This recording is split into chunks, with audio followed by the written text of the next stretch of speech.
మనుషులు నివాస యోగ్యంగా దేవుడు మనిషికి భూమిని ఇచ్చాడు. అంటే కేవలము మనం చూసుకుంటే యూనివర్స్లో చాలా గ్రహాలు ఉన్నాయి, ఎన్నో నక్షత్రాలు ఉన్నాయి.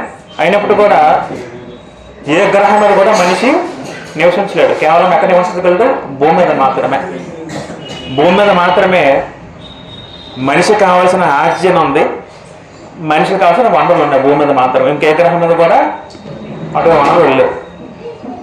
ఎందుకంటే మనం క్షేమంగా జీవించడానికి దేవుడు మనకి భూమిని ఇచ్చాడు, క్షేమంగా ఉండడానికి. ఎక్కడైతే మనం బ్రతకలం తప్ప ఇంకెక్కడ మనం బ్రతకలం. మన చంద్రు మీద వెళ్ళి అక్కడ బ్రతకగలమా? అక్కడ ఇల్లు కట్టుకొని బ్రతకం. ఎందుకు బ్రతకలేం? అక్కడ ఆక్సిజన్ ఉంటుందో. చంద్రగోళం మీద మనం ఉంటే అక్కడ చలి ఎక్కువ ఉంటుంది, బిగిసిపోయి చచ్చిపోతాం. అక్కడ మన బాడీ కూడా మళ్ళీ ఉండదు. అదే సూర్యుని మీద మనం ఉండగలమా? ఆ సూర్యుడు దగ్గర కదా మనం మెల్ట్ అయిపోతాం ఆ వేడికి.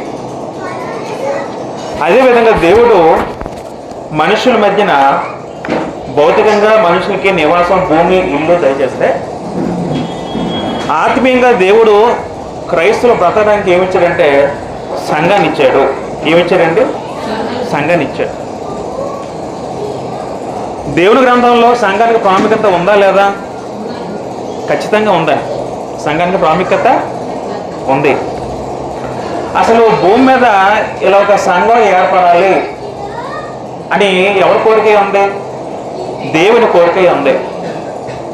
ఎప్పుడు కోరిక దేవుడిది?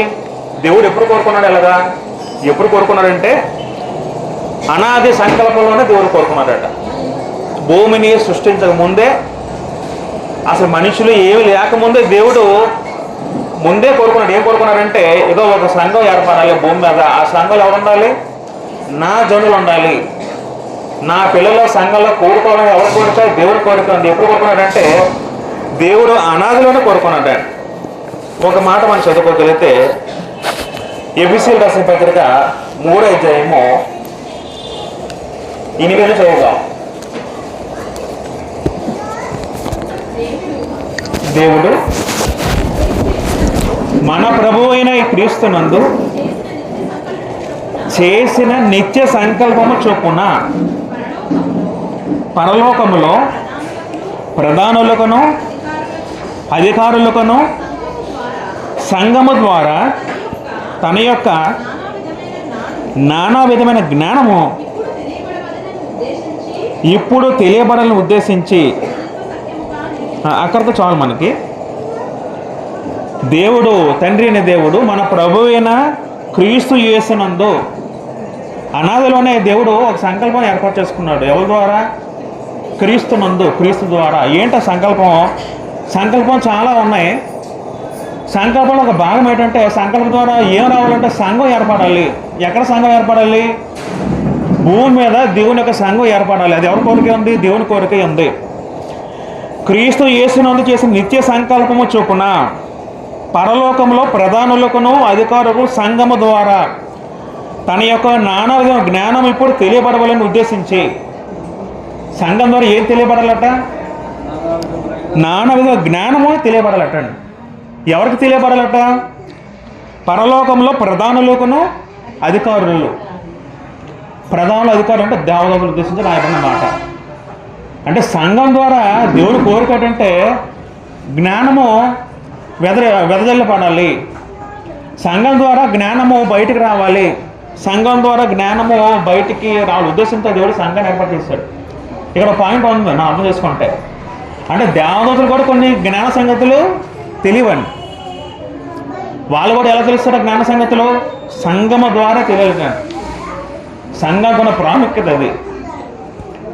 సంఘం అంటే మామూలు విషయం కాదండి. సంఘం అంటే దేవుని జ్ఞానాన్ని లోకాన్ని చాటి చెప్పేది సంఘం.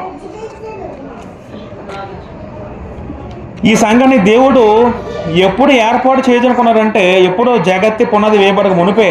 ఇప్పుడు ఎఫెసీ పత్రిక 1వ అధ్యాయమును 4 చదువుకుంటే,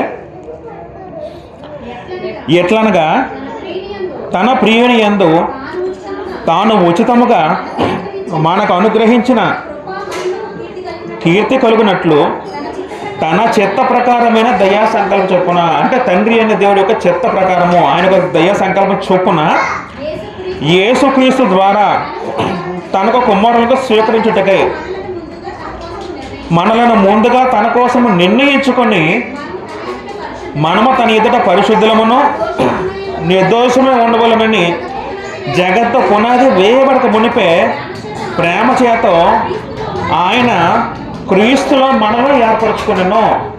ఆయన అంటే తండ్రి అయిన దేవుడు క్రీస్తు ద్వారా క్రీస్తులో మనలో ఏర్పరచుకున్నాడు. ఇదంతా ఎప్పుడు దేవుడు కోరుకున్నాడంటే జగత్తు పునాది వేయబడక మునిపే. క్రీస్తులో అంటే క్రీస్తునందు, క్రీస్తునందు అంటే క్రీస్తు సంఘము.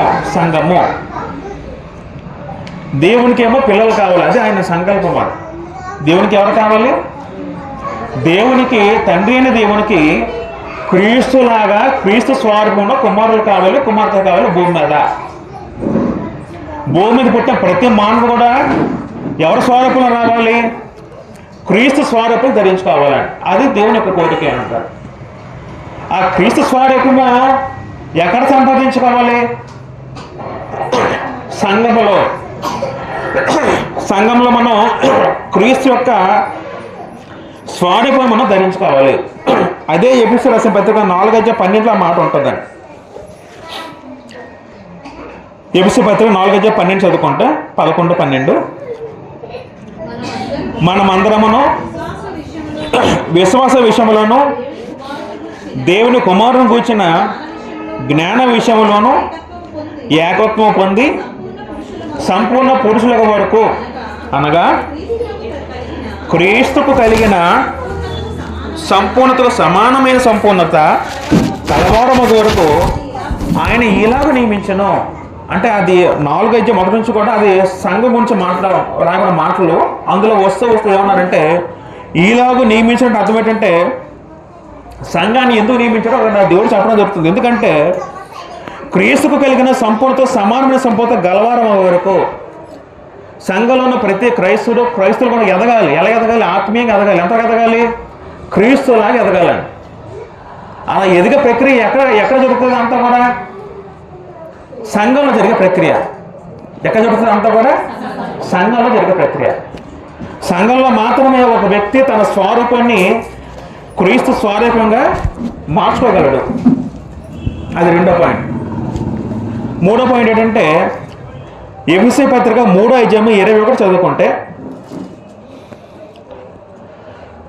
మనలో కార్యసాధకమైన తన శక్తి చొప్పున 20 నుంచి చదువుకుందాం. మనము అడుగు వాటన్నిటికంటేనో ఊహించే వాటన్నిటికంటేనో అత్యధికము చే శక్తి గల దేవునికి క్రీస్తు యేసు మూలముగా సంఘములో తరతరము మహిమ కలుగుగాక.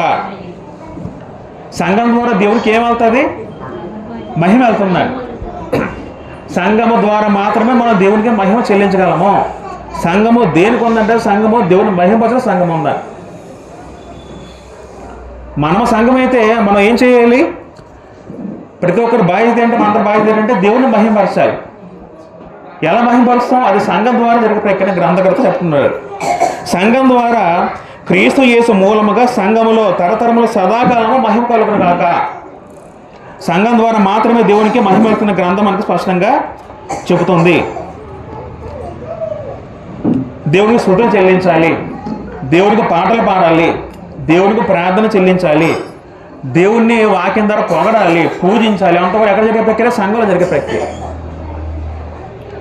ఆఖరికి ఏంటంటే సంఘం అనేది ఎలా పోల్చబడిందంటే సంఘము క్రీస్తు యొక్క శరీరంతో పోల్చబడిందండి.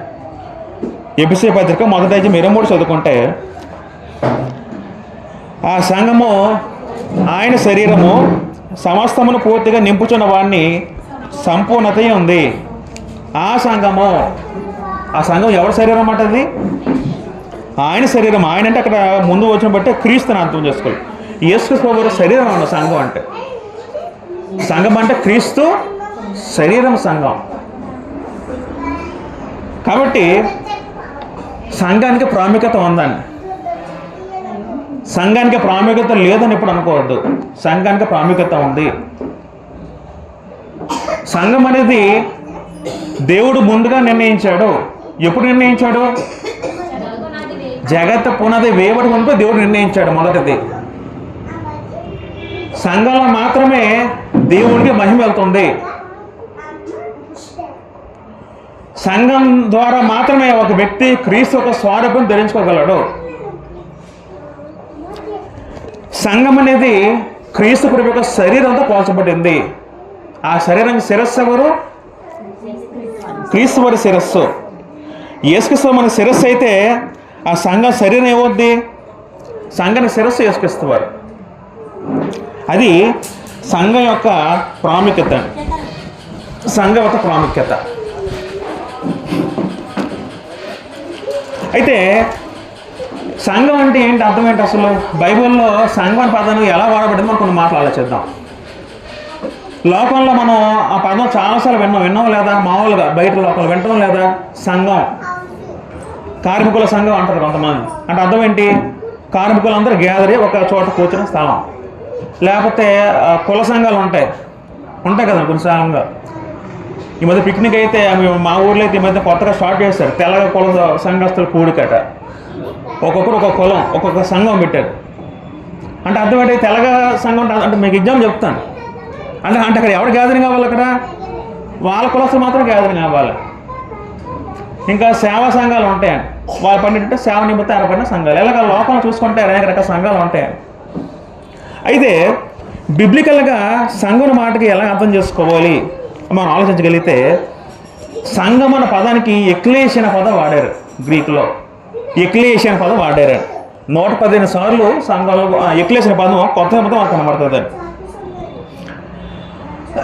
కొత్త నిబంధన గ్రీకు భాషలో రాయబడింది కాబట్టి ఆ పదం అర్థం ఏంటంటే, ప్రాథమిక అర్థం ఏంటంటే మత సంబంధ కూడిక. మత సంబంధ కూడికని ఎక్లేషియన్ పదం వాడితే, బైబిల్లో ఆ మాటని ఎలాగ అనువదించారు, ఎలాగ వాడారంటే సంఘం అనే పదాన్ని బయటకు పిలువబడిన సముదాయముగా వర్ణించారండి. సంఘం అంటే అర్థం ఏంటంటే బయటకు పిలువబడినవారు. బయటకు పిలువబడినవారు సంఘం. ఏమన్నా అలవాటు చేద్దాం. బయటకు పిలువబడినవారు. ఇప్పుడు మన అందరం సంఘంలో ఉన్నట్టు అర్థం ఏంటి? మన బయట నుంచి అంటే మనం ఎక్కడ నుండి వచ్చాం? మనం భూమి మీద ఉన్నాం కదా, మన బయట రావడం ఏంటి? అంటే మనం వేరే గ్రహాల్లో ఉన్నాం ఏంటి? అంటే మనం ఎలాగ అర్థం చేసుకోవాలి? లోకంలో నుండి క్రీస్తులకు రావడం, అది సంఘం. అర్థమైందండి? సంఘం అర్థం ఏంటంటే బయటకు పిలువబడినవారు. అంటే లోకము, క్రైస్తవులందరూ ఒకప్పుడు ఎక్కడున్నాం మనం? లోకంలో ఉన్నాం. లోకం నుండి ఎక్కడికి వచ్చాం మనం? క్రీస్తులోకి వచ్చామండి. క్రీస్తులోకి వచ్చాం. ఇదొక పరిధి ఉంది, ఇదొక పరిధి. ఈ పరిధి భౌతిక పరిధి కాదు, ఆత్మీయంగా పరిధి. లోకము క్రీస్తులోకి. క్రీస్తువు సువార్త ద్వారా మనం పిలిచాడు పదం ఉంటుందండి. సువార్త ద్వారా అందరూ పిలిచాడు. మనం ఏం చేస్తాం? సువార్త విని మారు మనసు పొంది బాప్తిస్మం పొంది ఎక్కడికి వచ్చాం? మనం లోకం నుంచి ఎక్కడికి వచ్చాం? క్రీస్తులోకి వచ్చాం. క్రీస్తులోకి అంటే అర్థం ఏంటంటే సంఘంలోకి వచ్చాం. సంఘం అంటే అర్థం ఏంటంటే పిలువబడినవారు. ఎక్కడి నుంచి పిలువబడ్డాం? బయట అంటే అర్థం ఏంటంటే లోకం ముందు. ఆత్మీయ లోకం ఏముంది? ఇక్కడ పాపం ఉంటే పాపం నుంచి పిలవబడ్డాం. ఎందుకు పిలవబడ్డాం? పాపంలో నుంచి పరిశుద్ధులకు పిలవబడ్డాం. ఇక్కడ సాతాను అధికారం ఉంది. ఎక్కడ? లోకంలో. సంఘంలో ఎవరి అధికారం ఉంది? క్రీస్తు అధికారం ఉంది. సాతాను అధికారంలో ఎక్కడికి వచ్చాం మనం? క్రీస్తు అధికారంలోకి వచ్చాం. అంటే సంఘం దేనికంటే సంఘం ద్వారా మాత్రం వ్యక్తి రక్షించబడే పరలోకం వెళ్ళగలడు. పాపి అనే మనిషి సంఘంలోకి వచ్చి సంఘంలో ఉంటూ మాత్రమే ఈ సంఘం ద్వారా ఆ వ్యక్తి ఎడగలడు. చనిపోయిన తర్వాత పరలోకం వెళ్ళగలడు. పరలోకం ఒక వ్యక్తిని తీసుకెళ్ళేది ఏంటి? అక్కడ సంఘం. సంఘ సభ్యుడైతే మాత్రమే ఆ వ్యక్తిని ఎక్కడికి వెళ్తాడు? ఆ వ్యక్తి పరలోకం వెళ్తాడు. మొదటి పేతురుపత్రిక 2:9 చదువుకుంటే, మొదటి పేతురుపత్రిక 2:9 చదువుకుందాం. గట్టి చదవాలి. అయితే మీరు చీకట్లో నుండి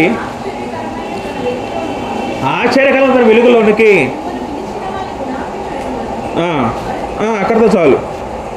అక్కడ ఏమన్నారు పేతురు గారు? మీరు చీకట్లో నుండి ఆశ్చర్యకరమైన వెలుగులో మిమ్మల్ని పిలిచిన వాడు అన్నారు దేవుణ్ణి.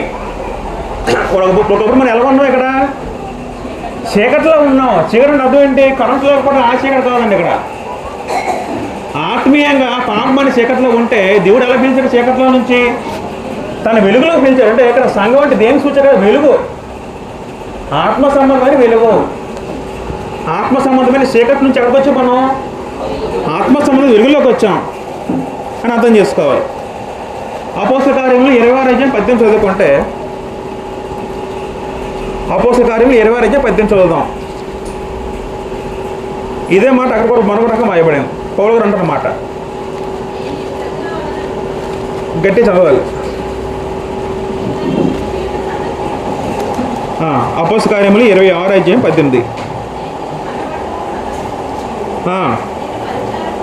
మనం అలా కిందకు వస్తే మధ్య వచనంలో వారు చీకట్ల నుండి వెలుగులోనికి. చీకటి అంటే అర్థం ఏంటి? అక్కడ సాతాను అధికారం నుంచి ఎవరి అధికారంలోకి వచ్చారు? అక్కడ సాతాను అధికారం నుండి దేవుని వైపు తిరిగి. అక్కడితో చాలా అంటే లోకంలో ఏమున్నాయి? లోకంలో సాతాను ఉన్నాడు, లోకంలో సాతాను అధికారం ఉంది. ఇక్కడ సంఘంలో లేదా క్రీస్తులో ఏముంది? అక్కడ క్రీస్తులో దేవుడు ఉన్నాడు, దేవుని అధికారం ఉంది.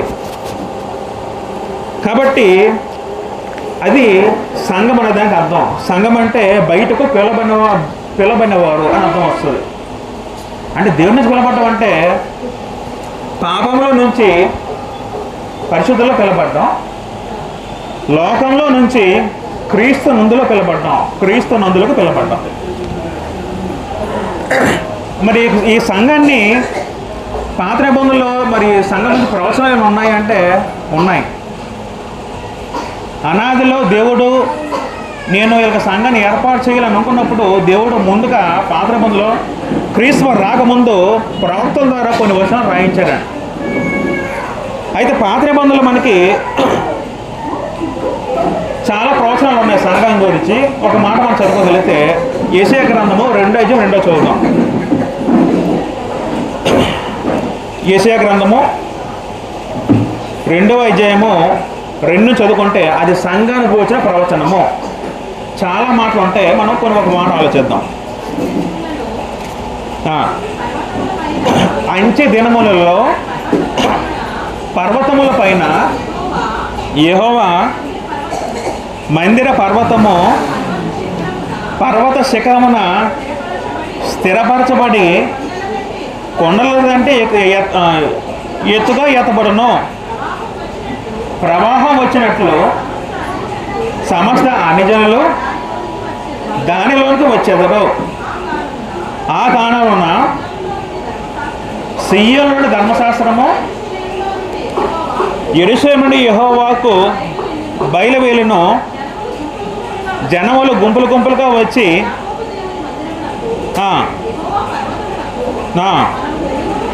వెలుదుము రండి, తన మార్గముల విషయమై మనకు బోధించును, నడుచుదము అని చెప్పుకుందరు.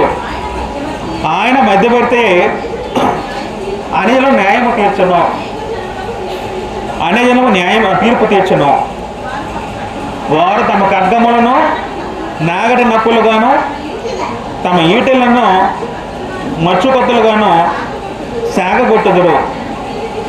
జనం మీదకి జనము కట్టమెత్తగా ఉండును, యుద్ధం చేయి నేర్చుకుంటాక మానవేను. అదంతా కూడా సంగమ గోచర ప్రవచనం. ఈ మాటలు మనం చదువుకోగలిగితే మనం ఒక్కొక్క ఆలోచించుకోవద్దాం. అంచె దినముల్లో పడవాడు. అంచె దినముల్లో అంటే చివరి రోజుల్లో, అంటే ధర్మశాస్త్రపు చివరి రోజుల్లో అని అర్థం చేసుకోవాలి. ధర్మశాస్త్రపు చివరి రోజుల్లో, ధర్మశాస్త్రం ముగింపబడే రోజుల్లో పర్వతముల పైన యెహోవా మందిర పర్వతము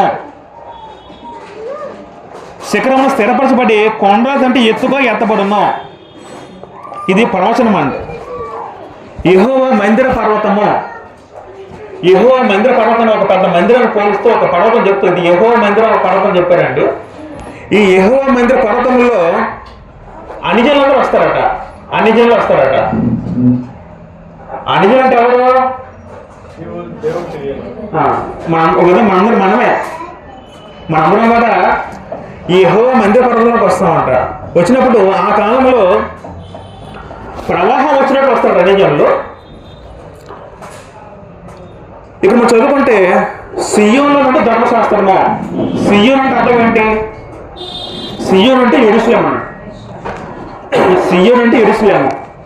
సేనాయి అంటే ధర్మశాస్త్రం ఇచ్చిన చోటు. సేనాయి కొండ అంటే హోరేబ కొండ. హోరేబ కొండ అన్నా సేనాయి కొండ అన్నా ధర్మశాస్త్రం చోటు అన్నా ఒకటే. సేనాయి అనగా మనకి ఏం గుర్తు రావాలంటే ధర్మశాస్త్రం ఇచ్చాడు దేవుడు గుర్తు రావాలి. సియోన్ అంటే ఏమో గుర్తు రావాలి మనకి? యెరూషలేము దేవుని మందిరం గుర్తు రావాలి. అర్థమైందండి? సేనాయి అంటే ధర్మశాస్త్రము, సియోన్ అంటే యెరూషలేము మందిరము, యెరూషలేము పట్టణము. ఇక్కడ సియోన్లో నుండి ఏమొచ్చినట్ట? ఆ కాలంలో సియోను ధర్మశాస్త్రము, యెరూషలేము నుండి యెహోవాకు బయలుదేరును. అంటే ఇక్కడ బాగా గమనించాను. యెరూషలేము నుండి యెహోవాకు బయలుదేరును అని ప్రాణం వాడారు. అంటే సంఘ స్థాపన ఎక్కడ జరుగుతుందని గ్రంథం చెప్తుంది? యెరూషలేములో. యెరూషలేములో భవిష్యత్తులో సంఘం తాకిపోబోతుంది. ఎప్పుడు అది? అంత్యకాలము. అంత్యకాలం అంటే చివరి కాలం అంటే క్రీస్తు 200 కాలం అయితే కాదు, కానీ ధర్మశాస్త్రం ముగింపు కాలం అని అర్థం చేసుకోవాలి. ధర్మశాస్త్రం ముగింపు కాలంలో సియోనులో అంటే యెరూషలేములో మనకి ఏముంటుందంటే అక్కడ యెహోవాకు బయలువెళ్ళును. అంటే యెరూషలేము నుంచి ఏమవుద్దంటే ధర్మశాస్త్రము బయలు వస్తుంది, కొత్త నిబంధన స్టార్ట్ అవుతాయి. దీన్నే ధర్మశాస్త్రం అంటే పాత నిబంధన కాదు. ధర్మశాస్త్రం అంటే మనం ఎలా అర్థం చేసుకుంటే కొత్త నిబంధన అర్థం చేసుకున్నాం. కొత్త నిబంధన ఇర్మీయా గ్రంథము 31వ అధ్యాయము 31 నుంచి 3 వచనాలు అంటే మీరు చదువుకొని ఇంటి దగ్గర నేను త్వరలో స్థాపించుకో కొత్త నిబంధన పదం వాడతారు అక్కడ. కొత్త నిబంధన. ఇక్కడ ధర్మశాస్త్రం అంటే పాత నిబంధన, కొత్త నిబంధన. ఆ కొత్త నిబంధన యెరూషలేము నుండి వస్తుంది. కొత్త నిబంధన ద్వారా అన్ని జనులు కూడా ఎక్కడికి వస్తారట? యెహోవా మందిరం ఓడిపడతారండి. ధర్మశాస్త్రం ఉన్నప్పుడు అన్ని జనులకు ప్రవేశం లేదు. ఎందుకంటే ఒక యూదుడు మాత్రమే మందిరానికి వెళ్ళగల అర్హత తప్ప అన్ని జనులకి మందిరం వెళ్ళ అర్హత లేదు. ఇది అక్కడ ఇంకేముంటుందంటే 4వ వచనంలో ఆయన మధ్యవర్తి అన్ని జనులకు న్యాయము తీర్చును, అనేక జనం తీర్పు తీర్చును. అది యేసుక్రీస్తు వచ్చే ప్రవచనం. మధ్యవర్తి ఎవరు ఇప్పుడు మనకి? యేసుక్రీస్తు వారు. వారు తమ ఖడ్గమును నాగటి నక్కులుగాను తమ ఈటలను మచ్చుకత్తులుగాను సాగగొట్టుదురు. పూర్వము దేవుని రాజ్యము సంఘం ఉండేది. ఆ సంఘం అప్పుడు ఏం చేసేటప్పుడు యుద్ధాలు చేసేది. అది కూడా దేవుని రాజ్యం పిలవబడింది. మీకు అది కూడా ఎక్స్ప్లెయిన్ మీకు వివరిస్తాను. పూర్వము యుద్ధాలు ఉండేవి. యుద్ధాలు ఉన్నాయి లేదా? ఒకప్పుడు ఉండేవి. దావీదు కాలంలో ముందు కాలం యుద్ధాలు ఉండేవి. కానీ ఇప్పుడు సంఘటన ఏమవుతుందంటే యుద్ధాలు మనకు ఉండదు, సమాధాన స్థితిలో ఉంటుంది. తమ ఖడ్గములను నాగడి నక్కులు అర్థం ఏంటంటే యుద్ధానికి వాడే ఖర్చులు ఎలా మారిపోతాయట? పొలంలో మనం వాడే నాగటి వస్తువులకు మారిపోతుంది. తర్వాత తమ ఈటలు ఎలా మార్చుకుంటారు? తమ ఈటలు చంపడానికి ఉపయోగిస్తాయి. ఈటలు ఎలా మారిపోతాయి అంటే మచ్చు కోతలు అర్థం ఏంటంటే ఈ కూరగాయలు కట్ చేసే కోతలుగా మారిపోతాయి అంట. అర్థమైందండి? అది సంఘం గురించి ప్రవచనం. వాస్తవంగా పాత నిబంధనలో దేవుడు సంఘాన్ని ఎలాగా చెప్పాడంటే దేవుని రాజ్యంగా చెప్పాడండి. దేవుడు మోషే ద్వారా ఇశ్రాయేలుకి ధర్మశాస్త్రం ఇచ్చినప్పుడు ఒక మాట ఏమన్నాడంటే నిర్గమకాండము మనం కొన్ని మాటలు మనం ఆలోచిద్దాం. దేవుడు నిర్గమకాండము 19:6 చదువుకుంటే దేవుడు మొదటగా తన సంకల్పం ఉన్న సంఘాన్ని తెలియజేయడానికి క్రీస్తు ప్రభు రాకముందు భూమి చూసినప్పుడు అబ్రాము కనపడ్డాడు. అబ్రాము ఎన్నుకొని అబ్రాముకి వాగ్దానాలు ఇచ్చి అబ్రాము తర్వాత ఆ సంతానం ఇశ్రాయేలుగా మారి అబ్రాము, ఇస్సాకు, యాకోబు యాకోబు యొక్క సంతానం. తర్వాత వీళ్ళు ఐగుప్తుకాలంలో బాధపడ్డం. తర్వాత దేవుడు మోషని పంపించి వాళ్ళ ద్వారా వాళ్ళని ఐగుప్తులు రప్పించి మా అందరికీ తెలిసిన సందర్భం. సేనాయ పట్టణంలో దేవుడు వారికి ఏమి ఇచ్చాడు? ధర్మశాస్త్రం ఇచ్చాడు. 10 ఆజ్ఞలతో పాటు మరికొన్ని చట్టాలు, మొత్తం 613 ఆజ్ఞలు ఉన్నాయట ధర్మశాస్త్రం అంటే. అది ఇచ్చిన తర్వాత దేవుడు వారు ఏమన్నారంటే, నిర్గమకాండము 19 వాడు చదువుకుంటే, సమస్త భూమి నాదే కదా, మీరు నాకు యాజక రూపమైన రాజ్యముగాను ఉందిరని చెప్పాము. అక్కడ చదువు. దేవుడు అప్పుడు ఏం చేశాడు? ధర్మశాస్త్రం ఇచ్చిన తర్వాత దేవుడు ఏం చెప్పాడంటే, మీరు నాకు రాజ్యంగా ఉన్నారు, మీరు నా రాజ్యము. ఆ మాట ఎవరున్నారు అక్కడ? యెహోవా దేవుడు అన్నాడు. ఎవరిని ఉద్దేశించి అన్నాడు? ఇశ్రాయేలుతో ఏమని చెప్పాడు? మీరు నా రాజ్యము అని చెప్పడం జరిగింది. మీరు నా రాజ్యము. దేవుడు ఎందుకు కోరుకున్నాడు రాజ్యాన్ని? అలాగా రాజ్యం అంటే అర్థం ఏంటి? రాజ్యం అంటే పరిపాలన. రాజ్యం అంటే అర్థం ఏంటండి? పరిపాలన. మనుషులు సృష్టించిన దేవుడు మనుషుల మీద ఏలుగా ఉండాలనుకున్నాడు దేవుడు. దేవుని కోరిక ఏమీ ఉందంటే మనుషుల్ని పరిపాలన చేయాలి. దేవునికి కోరిక ఉంది. మరి లోకము సాతానికలు ఉన్నప్పుడు దేవుడు పాపంలో మొదటగా మనుషుల్ని ఒక ధనశాస్త్రం ఇచ్చి మొదట వాళ్ళని గుంపుగా చేర్చి ఆ గుంపుని నా జనము చెప్పడం జరిగింది. చెప్పినట్టు మీరు నాకు రాజ్యం చెప్పడం జరిగింది. తర్వాత ఇప్పుడు రాజ్యం ఉన్నప్పుడు ఈ రాజ్యానికి రాజు ఎవరు ఉన్నప్పుడు? ఇప్పుడు ఇశ్రాయేలుకి రాజు ఎవరు ఉన్నారండి? అప్పుడు యెహోవా రాజు. ఇశ్రాయేలు రాజు ఎవరు అప్పుడు? యెహోవా. కనబడని రాజు, కనబడకుండా మనం నడిపించే రాజు ఎవరంటే యెహోవా. మోషే చనిపోయాడు, యెహోషువ వచ్చాడు. యెహోషువ నాయకత్వంలో ఆ రాజ్యము ఇశ్రాయేలు బాగా నిలిచింది. యెహోవా చనిపోయాడు. తర్వాత 15 మంది న్యాయాధిపతులు వచ్చాడు. దానిలో మంచివారు ఉన్నారు, చెడ్డవారు ఉన్నారు. తర్వాత ఆఖరి న్యాయాధిపతి ఎవరంటే సమూయేలు. సమూయేలు వచ్చిన తర్వాత జనాలకు కోరిక పెట్టిందంటే, ఇక ప్రతి ఊర్లో రాజు ఉన్నాడు, ప్రతి దేశంలో రాజు ఉన్నాడు, మాకు రాజు కావాలని కోరుకున్నారు.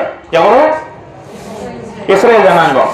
ఈ మాట మనకి ఎక్కడ ఉంటుందంటే, మొదటి సమూయేలు గ్రంథము 8వ అధ్యాయం చదువుకుంటే, 8వ అధ్యాయంలో 6వ చదువుకుని అక్కడ ఏమన్నాడంటే, మాకు న్యాయము తీర్చుటకే రాజును నియమింపమని వారు అనిన మాట సమూయేలు దృష్టిలో ప్రతికూలముగా ఉండెను. కనుక సమూయేలు యెహోవాను ప్రార్థన చేశాను. వాళ్ళందరూ ఏమన్నారంటే, సమూయేలు మాకు రాజు కావాలి.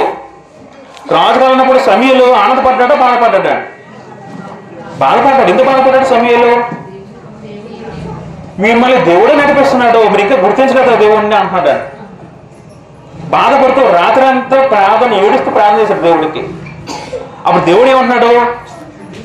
దేవుడు 7వ వచనంలో, అందుకు యెహోవా సమూయేలుకు సెలవిచ్చింది ఏమనగా, జనులు నీతో చెప్పిన మాటలన్నీ ప్రకారం జరిగింపము. వారు నిన్న విసర్జింపలేదు కానీ తమ్మును ఏలకుండా నన్నే విసర్జించున్నారు. ఎవరు విసర్జించారట? వాళ్ళు యెహోవాను విసర్జించారు. ఎందుకు? తమ్ముడు ఏలకుండా నీ పరిపాలన మాకొద్దు, మాకు కనబడే రాజు వద్దు, మాకు కనబడే రాజు కావాలని ఎవరు కోరుకున్నారండి? ఇశ్రాయేలు కోరుకున్నారు. అప్పుడు దేవుడు మరి చేసేది ఎట్లేక పోన్లే అని మొదటగా సౌలుని మొదటి రాజుగా ఏర్పాటు చేశాడు. ఏర్పాటు చేసినప్పుడు కూడా సౌలుకి ఏ నిర్ణయం పడితే నేను తీసే అధికారం ఉందా రాజ్యం మీద? లేదు. ఎందుకంటే ఈ రాజ్యం అనేది జనాలు ఎవరు? దేవుడికి. భౌతికంగా ఏ రాజు వచ్చినా సరే ఎవరి మాట కట్టుబడాలి? దేవుడి మాట కట్టుబడి పనిచేయాలి తప్ప దేవుడి విరోధంగా ఏ పని చేయకూడదా? సమూయేలు వచ్చాడు. సౌలు యెహోవాకు విరోధంగా పనిచేశాడు. యెహోవా ఏమో తనకి నచ్చలేదు. అంటే సౌలు ఏం చేసి సౌలు తీసి అప్పుడు ఎవరు పెట్టాడు? అక్కడ దావీదు పెట్టాడు. ఒక మాట మనం చదువుకుందాం. మొదటి దినవృత్తాంతములు 29వ అధ్యాయము 23 చదువుకుంటే, మొదటి దినవృత్తాంతములు 29వ అధ్యాయం 23. అప్పుడు సొలొమోను తన తండ్రి అయిన దావీదుకు మారుగా యెహోవా సింహాసనం ముందు కూర్చుండి. సొలొమోను ఎక్కడ కూర్చుండట? దావీదు తర్వాత ఎవరి సింహాసనం అది? అది యెహోవా సింహాసనం. మీకు పాయింట్ అర్థమవుతుందండి? అంటే మీకు ఎందుకు చెప్తున్నానంటే, పాత నిబంధనలో సంఘము అన్న మాట మీకు అర్థం అవ్వాలంటే దేవుని రాజ్యం అన్న మాట అర్థం అవ్వాలి. ఆ మాట అర్థమవుతుంది, సంఘం అన్న మాట అర్థం అవ్వదు. పాత నిబంధనలో ఇశ్రాయేలు ఉన్నారు. ఇశ్రాయేలు జనానికి రాజు ఎవరప్పుడు? సింహాసనము. ఈ సింహాసనం ఎవరిది? యెహోవా దేవుడిది సింహాసనము. అక్కడ భౌతిక రాజు అప్పుడు కూడా వచ్చినప్పటికీ వెళ్ళిపోయినప్పుడు కూడా ఆ సింహాసనం ఎవరిది? సింహాసనం దేవుడిది, మనిషిది కాదు. మిగతా రాజ్యాలాగా మిగతా దేశాలాగా సింహాసనము ఒక మనిషి చెందింది కాదు. ఆ సింహాసనం ఎవరిది? దేవుడిది. సౌలు వచ్చాడు. సౌలు నచ్చక సౌలు తన పాపం చేసి సౌలు తీసి దావీదు పెట్టాడు. తర్వాత దావీదుని దేవుడు ఎంతో మెచ్చుకున్నాడు. దావీదుకి దేవుడు ఇష్టానుసార మనుషుడు పిలబడ్డాడు. దావీదుకి దేవుడు ఎంత ఘనత ఇచ్చాడంటే యెహోవా సింహాసనాన్ని దావీదు సింహాసనం పేరు పెట్టాడు. అంటే దావీదు ఎంత గొప్ప భక్తిగా ఉన్నాడో ఆలోచించాడు. దావీదుకి దేవుడు అంటే అమితమైన భక్తి. దేవుడికి దావీదు అంటే చాలా ఇష్టం. ఎందుకంటే మా ఇష్టానుసార మనుషుల పాపం అడగా. ఒక మాట మనం చదువుకుంటే మొదటి రాజుల గ్రంథము 2:12 చదువుకుంటే, మొదటి రాజులు 2:12 చదువుకుంటే అక్కడ ఒక పదం ఇలా రాయబడి ఉంది. అప్పుడు సొలొమోను తన తండ్రి అయిన దావీదు సింహాసనం మీద ఆసీనుడాయెను. దావీదు సింహాసనం మీద ఆసీనుడాయెను. ఇది యెహోవా సింహాసనము. యెహోవా సింహాసనం అయితే కొన్ని సందర్భాలు ఈ పదం ఎలా వాడారంటే దావీదు సింహాసన పదం వాడారు. దావీదు సింహాసన పదం ఎందుకు పదం వాడారంటే దావీదు దేవుడు కోరుకున్నాడు కాబట్టి ఈ సింహాసనానికి దావీదు పేరు పెట్టారు. కొత్త నిబంధనలో దేవదూత కూడా మరిక ప్రత్యక్షం ఏమంటుందంటే ఈ దావీదు సింహాసనం ఆయనకి ఇచ్చిన ఆ పదం ఉంటుంది. ఉందా లేదా పదం? ఆ మాట ఉంటుంది.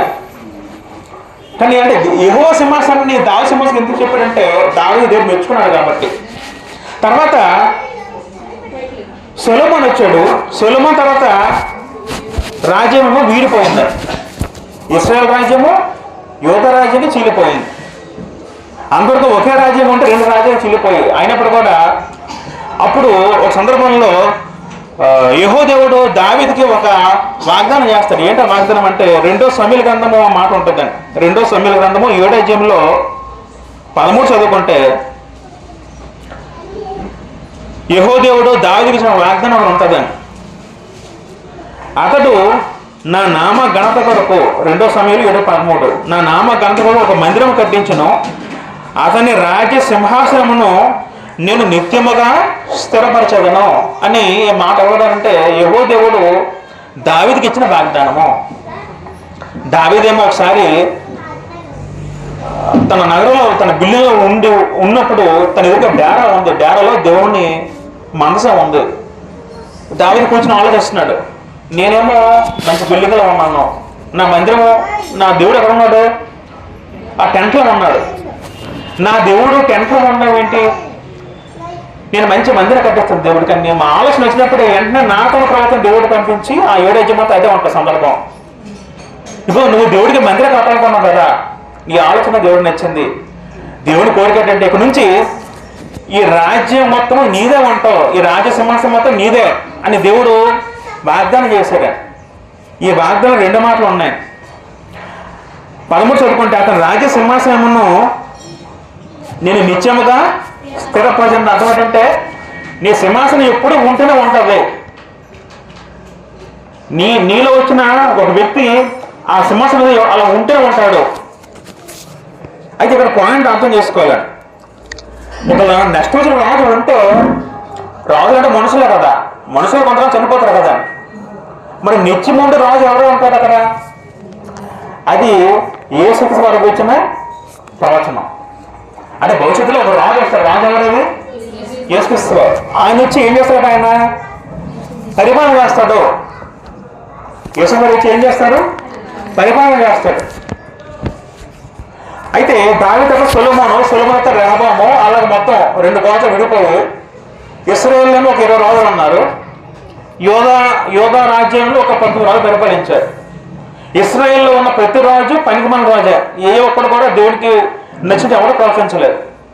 అందరూ నశించిపోయారు. తర్వాత ఇటువైపు దేవుడు విసిగిపోయి అశ్షూరుకే చెరకు అప్పచెప్పాడు ఇశ్రాయేలు.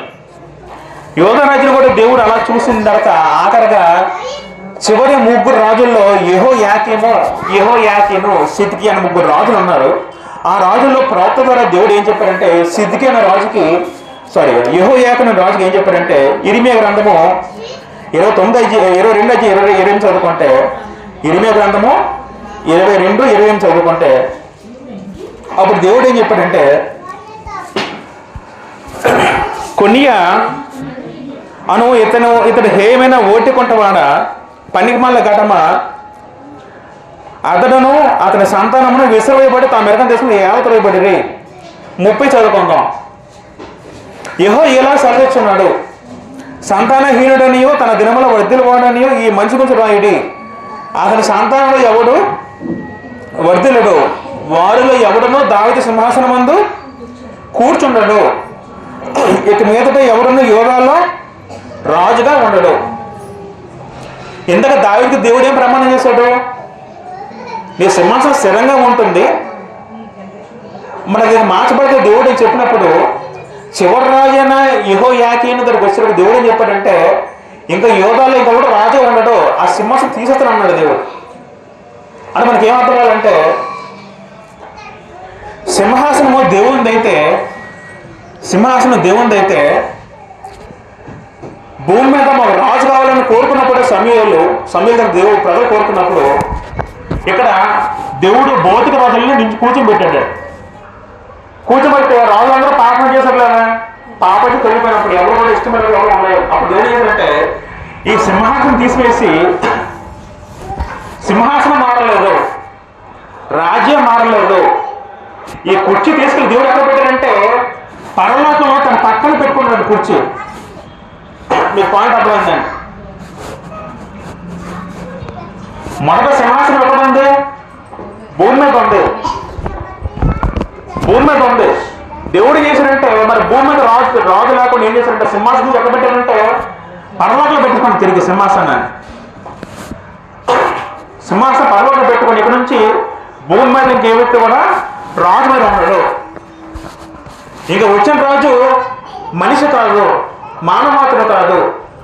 ఆ వ్యక్తి రాజ్యాన్ని పరిపాలిస్తాడు, ఆ వ్యక్తి రాజ్యం ఉంటుంది అని చెప్పిన తర్వాత ఇది పాత నిబంధనలో ప్రవచనము. అంటే యూదులకి దేవుడు ఏం చేశాడంటే ఇశ్రాయేలుకి సంఘం అన్న మాటని దేవుని రాజ్యంగా చెప్తూ వచ్చాడు.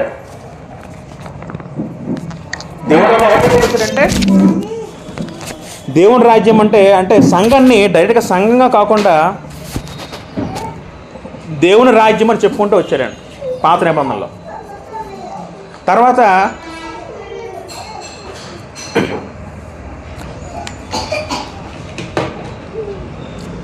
పాత నిబంధనలో ప్రవచనాలు ఉన్నాయి. మరొక ప్రవచనం చదువుకుంటే దానియేలు గ్రంథము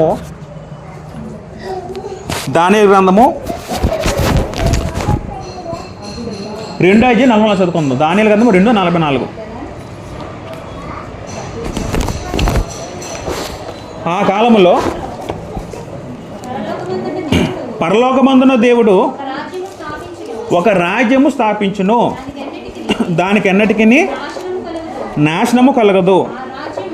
ఆ రాజ్యము దాన్ని పొందిన వారికి మరి ఎవరికీ చెందదు. పగలగొట్టి యుగములకు నిలిచే రాజ్యం అని ఎక్కడ ప్రవచించారంటే దాన్ని ప్రవచిస్తారండి. దాన్ని చల్లకి వెళ్ళిన తర్వాత దేవుడు దాని ద్వారా ఏం ప్రవచించాడంటే ఏం చెప్పాడంటే ఆనాడు ప్రపంచంలో గొప్ప సామ్రాజ్యాలు 4 సామ్రాజ్యాలు ఉంటే బబులోను, అష్షూరీయులు, మాదీయులు, గ్రీకులు ఉంటే రోమన్స్ తర్వాత మరొక రాజ్యం స్థాపించబోతుంది. ఆ రాజ్యము ఎవరు స్థాపిస్తాడట? దేవుడు స్థాపిస్తాడు. దానికి ఒక రాజు ఉంటాడు. ఆ రాజు ఎలాంటి వ్యక్తి అంటే మామూలు రాజు అయితే కాదు, మనిషి అయితే కాదు రాజు. ఆ రాజ్యంలోకి ఎవరు ఉన్నారంటే ప్రతి ఒక్కరు కూడా రాజులో ప్రవేశిస్తారని చెప్పడం జరుగుతుంది. అవన్నీ కూడా పాత నిబంధనలో ప్రవచనాలే.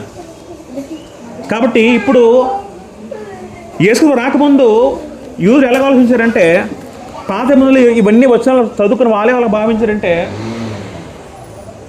మాకు మళ్ళీ రాజ్యం పోయింది కదా, మళ్ళీ మాకు ఒక రాజు వస్తాడు, మళ్ళీ ఒక పెద్ద రాజు పెద్ద సైన్యంతో వస్తాడు, యుద్ధాలు సాగిస్తాడు, మళ్ళీ దావీదులాగా ఒక మంచి రాజు ఉంటాడు, ఒక పెద్ద భవనం కట్టించి మాకు ఒక ప్రత్యేక ప్రాంతం ఉంటుంది యెరూషలేము అని. దావీదు టైంలో ఎలా ఉండేదో అలాగే ఒక రాజ్యం ఉంటుందో వాళ్ళు భావించారు. అప్పుడు యేసుక్రీస్తు భూమి మీదకి వచ్చారు. కాలం పరిపూర్ణమైనప్పుడు దేవుడు తన కుమారుని పంపానప్పుడు యేసుక్రీస్తు భూమి మీదకి వచ్చినప్పుడు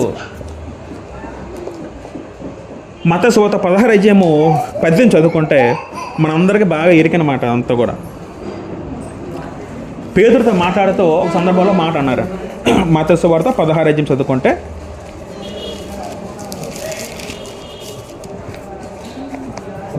18, మరియు నీవు పేతురువు, ఈ బండ మీద నా సంఘము కట్టుదును, పాతాళలోక ద్వారములు దాని నిలువునని నేను మీతో చెప్పుచున్నాను అంటారా. మరియు నీవు పేతురువు, గ్రీకులో పేతురు అన్న పదానికి ప్యాట్రోస్ అనే పదం ఉంటుంది. తర్వాత ఈ బండ అనే మాటకి గ్రీకులో ప్యాట్రో అనే పదం ఉంటుందండి. వాస్తవానికి పేతురుకి ఆయన పేరు అంటే సీమోను, ఆయన పేరు సీమోను అనే మాటని ప్రభు ఎలా పెట్టారంటే, నువ్వు క్యాఫా అనబడదు అంటారండి. క్యాఫా అన్న పేతురు అన్న ఒకటే, అరమిక భాష అది. పేతురు అంటే అదంటే చిన్న రాయి అండి. ఇక్కడ యేసుక్రీస్తు ఏమన్నారంటే, ఈ బండ మీద నా సంఘము కట్టుదును. బండ అంటే అర్థం ఏంటి అక్కడ? యేసుక్రీస్తు భాష అంతా కూడా ఉపమాలకర భాషలో మాట్లాడతారు యేసుక్రీస్తు. ఆయన ఎప్పుడు కూడా మామూలుగా మాట్లాడరండి. ఆయన జ్ఞానవంతుడు కాబట్టి యేసుప్రభు మాట ఎలాగుంటుందంటే అంతా కూడా అలంకార భాష ఉంటుందండి యేసుక్రీస్తు. నేను గొర్రెలు కాపరి అంటాను, ఎందుకంటే నిజంగా గొర్రెలు కాపరి అర్థం అక్కడ అలంకార భాష. ఆ ముందుసులు ఏముంటుందంటే, యేసుప్రభు పేతురుని అడుగుతారండి, నువ్వు నన్ను ఏమనుకుంటున్నావు అని అన్నప్పుడు పేతురు ఏముంటాడు అక్కడ? ఒక 15 చదువుదాం. అందుకైనా మీరైతే నేను ఎవడని చెప్పుకొచ్చాను అని అడిగాను. అందుకు సీమోను పేతురు, నీవు సజీవుడు దేవుని కుమారుడు క్రీస్తు అని చెప్పాను. అప్పుడు అంటే నువ్వు దేవుని కుమారుడు అయ్యి అన్నప్పుడు అప్పుడు 17 రోజులు యేసుక్రీస్తు ఏమన్నారు? అందుకు యేసు, సీమోను బర్యోన నీవు ధన్యుడువు, పరలోకమందున మా తండ్రి నీ సది భయపడి నీకు బయలుపరచలేదు అంటారండి. అంటే అర్థం ఏంటంటే, ఇక్కడ ఈ బాండ అంటే అర్థం ఏంటంటే, పేతురు తను ఏవైతే ఒప్పుకున్నాడో నువ్వు దేవుని కుమారుడు అంటే అర్థం ఏంటంటే, నువ్వు దైవత్వం గలవాడివి, నువ్వు మామూలు నరమాతృ కావు.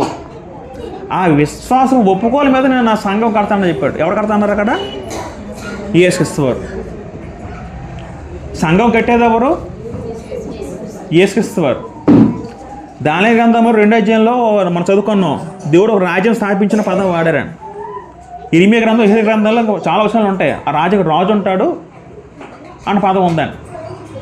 అంటే ఇక్కడ సంఘం అంటే అర్థం ఏంటి? ఇక్కడ సంఘం అన్నా దేవుని రాజ్యం అన్నా ఒకటే. మత్తయి సువార్త 3వ చదువు మాకు ఏముంటుందంటే, యేసు బాప్తిసం పొందిన వెంటనే మీరు మారుమనసు పొందుడి, దేవుని రాజ్యము సమీపంగా ఉందంటారు కదా. దేవుని రాజ్య పదం చాలాసార్లు ఉంటుందండి. మనం సువార్త చదువుకుంటాం. ఉదాహరణ మత్తయి సువార్త చదువుకుందాం. మత్తయి సువార్త 3వ అధ్యాయం చదువుకుంటే 2వ వచనంలో అక్కడ ఏముంది? అక్కడ పరలోక రాజ్యం సమీపించింది, మారుమనసు పొందండి.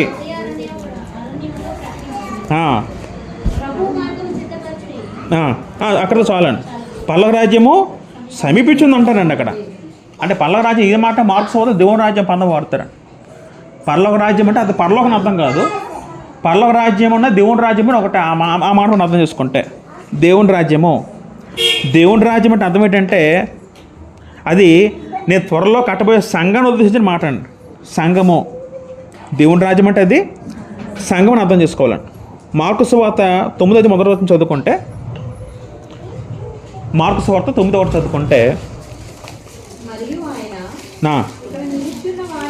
ఎక్కడ నిలుచుచున్న వారిలో కొందరు దేవుని రాజ్యమును మరణము రుచి చోటు నిత్యంగా చెప్తున్నాను అంటాడు అక్కడ యేసుక్రీస్తు. ప్రభువు ఏమన్నారంటే అక్కడ శిష్యులతో ఉన్నప్పుడు ఒక మాట ఏమన్నారంటే భూలోకం ఉన్నప్పుడు, ఇగో మీరు చచ్చిపోయినప్పుడు మీరు ఏం చూస్తారట, దేవుని రాజ్యం చూస్తారని చెప్పడం జరుగుతుందండి అక్కడ. ఆ దేవుని రాజ్యం ఎలాగొస్తాట, బలంగా వస్తాడట. కానీ అప్పుడు యూదులకు ఎలాగ అర్థమైందంటే దేవుని రాజ్యం అంటే మళ్ళీ ఇంకో రాజ్యం స్థాపించబడబోతుంది, మళ్ళీ సైన్యాలు పెద్ద భవనం ఉంటుంది, దావీదులాగా మళ్ళీ ఆ సింహాసనం, ఆ గుర్రాలు, సైన్యము, మహాసైన్యం అలా ఉంటే యుద్ధాలు ఉంటాయి అనుకున్నారు. కానీ అది ఆత్మ సంబంధ రాజ్యం గుర్తించలేకపోయారండి. యేసువారు పిలాతు ఏమంటారు, నా రాజ్యము ఇహ సంబంధం మీద కాదు అన్నారు యేసుక్రీస్తు వారు. వాళ్ళకి ఇంకా అర్థం అవ్వాలి యూదులకి చాలామందికి. దేవుడి రాజ్యం అంటే ఆత్మ సంబంధ రాజ్యము. ఆ రాజ్యం ఏంటంటే సంఘము. ఆ సంఘం మీద రాజు ఎవరు? ఇప్పుడు యేసుక్రీస్తు వారు. ఆ రాజు నియమించింది ఎవరు? తండ్రి దేవుడు. ఇప్పుడు సంఘానికి శిరస్సు ఎవరు? యేసుక్రీస్తు వారు. ఇప్పుడు ఈ రాజ్యంలో ఎలా ప్రవేశించాలి మనం? ఇప్పుడు దేవుని రాజ్యంలో ఇప్పుడు భౌతిక రాజ్యం ఉంటే ఆ రాజ్యం ఎలా వెళ్తాం? పర్మిషన్ తీసుకొని ఎంట్రీ తీసుకొని మనం వెళ్తాం, లోనికి వెళ్తాం, ఎంట్రన్స్ ఉంటుంది. మరి దేవుని రాజ్యం ఎలా ప్రవేశిస్తాం మనం? బాప్తిసం పొంది. ఇదే మాట యేసు ఏం చెప్పారు, కొత్తగా జన్మిస్తే దేవుని రాజ్యము చూడలే ఉంటాడు. నికోదేము అన్నాడా లేదా మాట యోహాను 3వ అధ్యాయంలో? కానీ యూదులు ఇంకా అదే మైండ్ సెట్ ఉండిపోయారండి. ఇప్పటికీ చాలామంది ఎందుకు నమ్ముకోలేదంటే యేసుక్రీస్తు నాకు వాళ్ళకి రాజ్యం అర్థం అవ్వలే. ఇప్పటికే ఇస్రాయేల్లో చాలామంది యూదులు ఉన్నారండి, వాళ్ళకి ఇప్పటికే నమ్మరండి. ఇంకా ఇంకా ఒక వ్యక్తి వస్తాడు, మళ్ళీ రాజ్యం వస్తుంది, యుద్ధాలు ఉంటాయి, సైన్యాలు, ఇంకా ఈ భ్రమలో ఉండిపోయారండి. ఇంకా భౌతిక రాజ్యం ఇంకా లేదు, రాజ్యం అంటే సంఘమే. కొలసీ పత్రిక 1వ అధ్యాయం 13 చదువుకుంటే, కొలసీ పత్రిక 1వ అధ్యాయం 13 చదువుకుంటే, ఆయన మనలను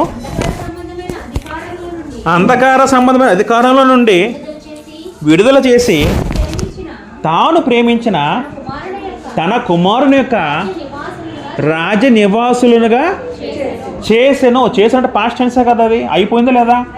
అయిపోయిందండి. ఇంకా యేసుక్రీస్తు వారు ప్రార్థన మాకు ఎలాగ నేర్పోయి శిష్యుడు అడిగినప్పుడు ప్రభు ఆ మాత ఆరాధన ఏం చదువుతాం అంటే, నీ రాజ్యం వచ్చుగాక అంటారు యేసుక్రీస్తు వారు. అన్నారు లేదా మాట అక్కడ?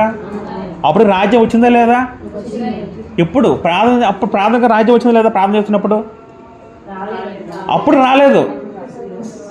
ఇప్పుడు కొలసి బతుకొసరికి ఇప్పటికి రాజ్యం వచ్చిందా లేదా? అంటే రాజ్యం అంటే మనకి ఏమర్థం అవ్వాలి అక్కడ? రాజ్యం అంటే సంఘం అని అర్థం అవ్వాలని. ప్రకటన గ్రంథము 1వ అధ్యాయం 4 చదువుకుంటే,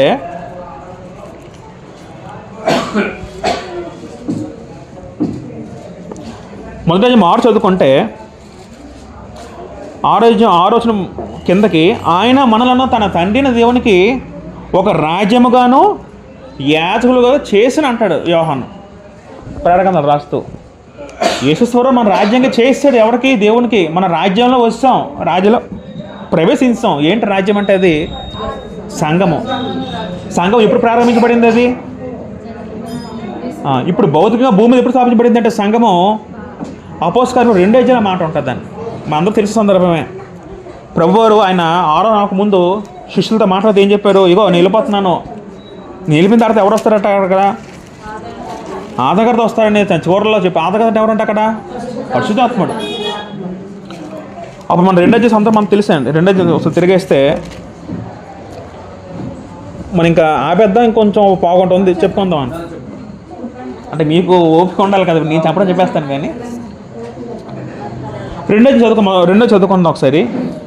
పెంతెకొస్తు పండుగ దినం నాడు వచ్చినప్పుడు అందరూ ఒకచోట కూడి ఉండిరి. నేను మొత్తం మీకు ఎక్స్ప్లెయిన్ చేస్తాను, చదువుకోండి. ఇంకా ప్రభువారేమో సిలువ ఇవ్వబడి పస్కా పండుగప్పుడు సిలువ పడ్డారు యేసుక్రీస్తు వారు.